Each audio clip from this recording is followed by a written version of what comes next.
Hello, I'm Debbie Russ with the BBC News. The British Prime Minister Boris Johnson is holding his first talks with the President of the European Commission, Jean-Claude Juncker, ahead of the UK's planned departure from the European Union next month. Mr Johnson has said he's very confident he can get a better deal than the one currently on offer, but Britain will leave the EU in any event. Adam Fleming is in Luxembourg. There is talk of some progress in the negotiations that have been going on between the two sides. They're honing in on specific areas of the backstop and things like plant and animal health in Northern Ireland compared to Ireland, which of course is going to be remaining in the EU single market. However, just because the talks are getting a bit more specific and a bit more detailed, the EU officials involved in them say that's very different from them reaching a destination and reaching a compromise. And the optimism on the EU side isn't really shared. There's been a leap in global oil prices following attacks on processing facilities in Saudi Arabia on Saturday, which cut Saudi output by a half. Iran has dismissed American allegations that it was behind the attacks. Our security correspondent Frank Gardner has more details. Defence and intelligence analysts from several countries are still assessing how an Iranian proxy militia was able to penetrate the defences of one of the world's largest petrochemical complexes on Saturday and inflict such catastrophic damage. The Houthis say their drones have new, more powerful engines, but the US suspects that the weapons may have been fired by an Iranian-backed militia in Iraq, not Yemen. Either way, the impact on the economy of the world's second-largest oil producer is unprecedented. United Nations investigators say that more than 500,000 Rohingya still living in Myanmar are at risk of genocide. In a report by the UN Human Rights Council, the investigators say that a return of the 1 million Rohingya refugees living in neighbouring Bangladesh would be impossible in these conditions. Imogen Foulkes reports. 600,000 Rohingya Muslims remain in Myanmar.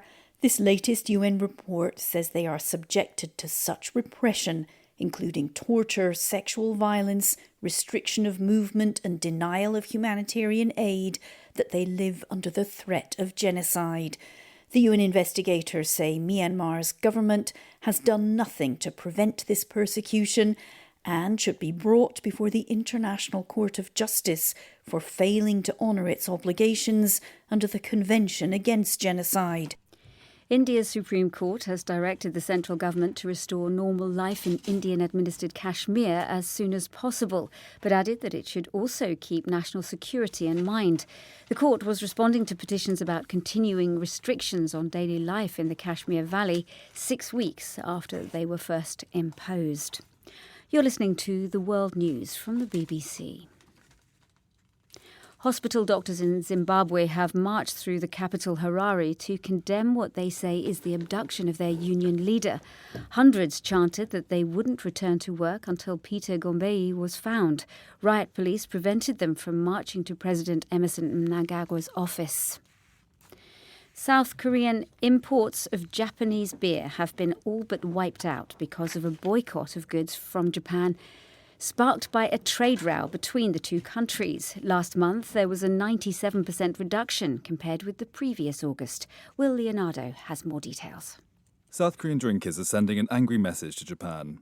They used to spend $70 million a year on Japanese beer brands such as Asahi and Kirin, but last month they bought only about $200,000 worth of what had been their favourite beer import. Japanese cars have also been hit by the boycott, and in Japan, tourist resorts popular with South Koreans have emptied. A dispute over Japan's use of forced labourers in the Second World War has escalated into a full-blown trade war and has now even affected the drinking habits of South Koreans.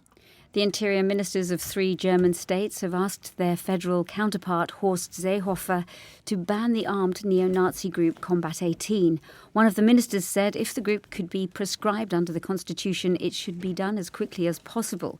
Combat 18, or Combat 18, takes its name from the corresponding letters of the alphabet for the initials of Adolf Hitler.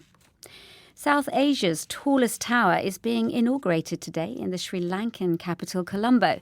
The Lotus Tower is 356 metres tall and cost more than $100 million.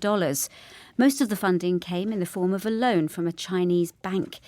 The tower has a long stem topped by an 8-floor pod designed to resemble a lotus flower. These floors will include an auditorium, ballrooms, luxury restaurants and an observation deck. BBC News.